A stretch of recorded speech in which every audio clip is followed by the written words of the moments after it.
Welcome. Aprilia ZA, Teknik Informatika, Semester 3.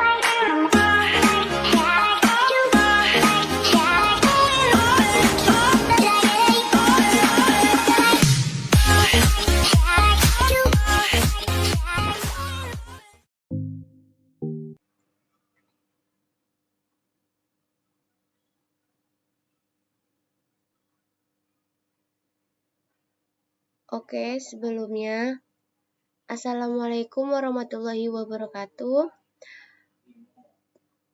Di sini saya ingin mempresentasikan mata kuliah interaksi manusia dan komputer, tugas semester 4, dosen pengampu yaitu Bapak Purwanto. Perkenalkan, nama saya Aprilia Zaratul Lutfiah dengan nomor NIM 3922150017, Prodi Teknik Informatika, Fakultas Sains dan Teknologi. Kami dari Universitas Pancasakti Bekasi dengan Fakultas Sains dan Teknologi.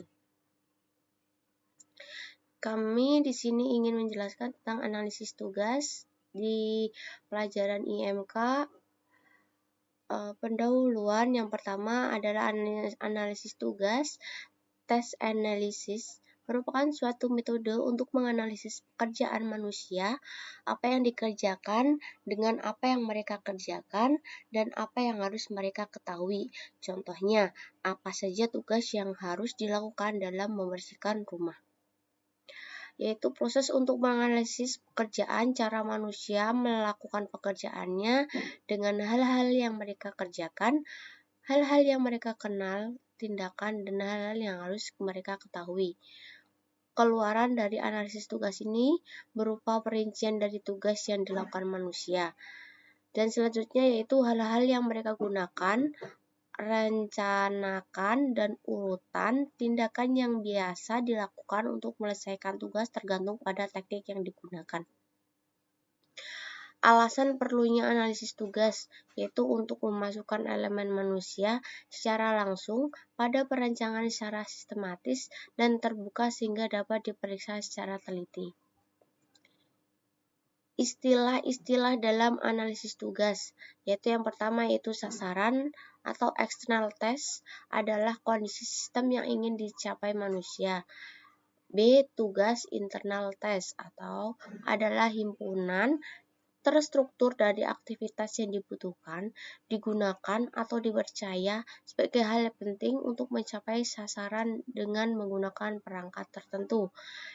C. Yaitu aksi atau action adalah tugas yang tidak mengandung pemecahan, persoalan, atau komponen terstruktur terkendali. D. Yaitu rencana atau metode, terdiri atas sejumlah tugas atau aksi yang disusun dalam suatu urutan. Apa sih maksud dari analisis tugas? Analisis tugas digunakan untuk yang pertama adalah manual pengajian, yang dengan caranya pengajuan cara melakukan tes. Yang kedua menyusun manual atau materi ajar. Yang ketiga yaitu membantu user menjelaskan sistem ke orang lain. B. Menangkap keputusan dan perancangan sistem. Yang pertama yaitu dengan cara mengandu perancangan. Yang kedua yaitu membantu perancangan dalam memiliki model internal. Dan yang ketiga yaitu meramal penggunaan sistem baru. C. Yaitu merancang antarmuka detail dengan cara mengklasifikasi tugas atau objek dan menghubungkan antara objek dengan COP. Teknik analisis tugas. Dengan cara perbedaan antara teknik analisis tugas dan teknik yang lainnya adalah bahwa teknik analisis tugas memiliki ruang lingkup yang luas. Selain meliputi tugas-tugas yang melibatkan pengguna komputer, analisis tugas juga memodelkan aspek-aspek dunia nyata, baik yang menjadi bagian maupun tidak menjadi bagian sistem komputer. Yang pertama yaitu dari analisis tugas, yang pertama yaitu dekomposis tugas. Yang A. Memiliki tugas ke subtugas beserta urutan pelaksanaannya. B. Salah satu perbedaan yang sering digunakan adalah hierarchical task analysis, yaitu atau disebut juga dengan HTA, Output HTA adalah hierarki tugas atau subtask dan juga plans rencana yang menggambarkan urutan dan kondisi syarat suatu subtugas dilaksanakan. Contoh yaitu membuat air teh. Yang kedua yaitu dengan cara analisis berbagai pengetahuan, dimulai dengan mendaftar semua objek dan aksi yang terlibat dalam tugas dan kemudian membangun taksonominya, mirip dengan seperti apa yang dilakukan pada bidang biologi hewan, termasuk dalam invertebrata dan vertebrata. Hewan vertebrata adalah ikan, burung, reptil, amfibi, dan mamalia. Dan seterusnya, tujuannya untuk memahami knowledge yang dibutuhkan untuk melaksanakan tugasnya. Yang ketiga yaitu teknik berbasis relasi entitas. Teknik berbasis relasi entitas biasanya berasosiasi dengan basis data pada model basis data entitas.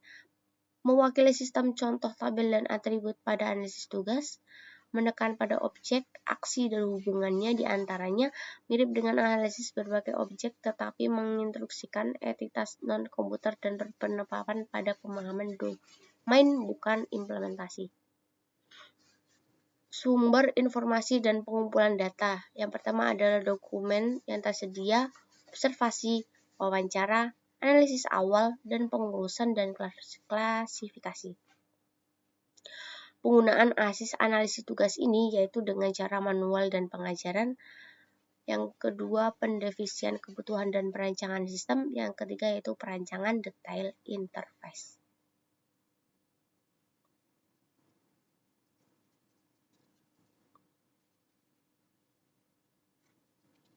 Terima kasih.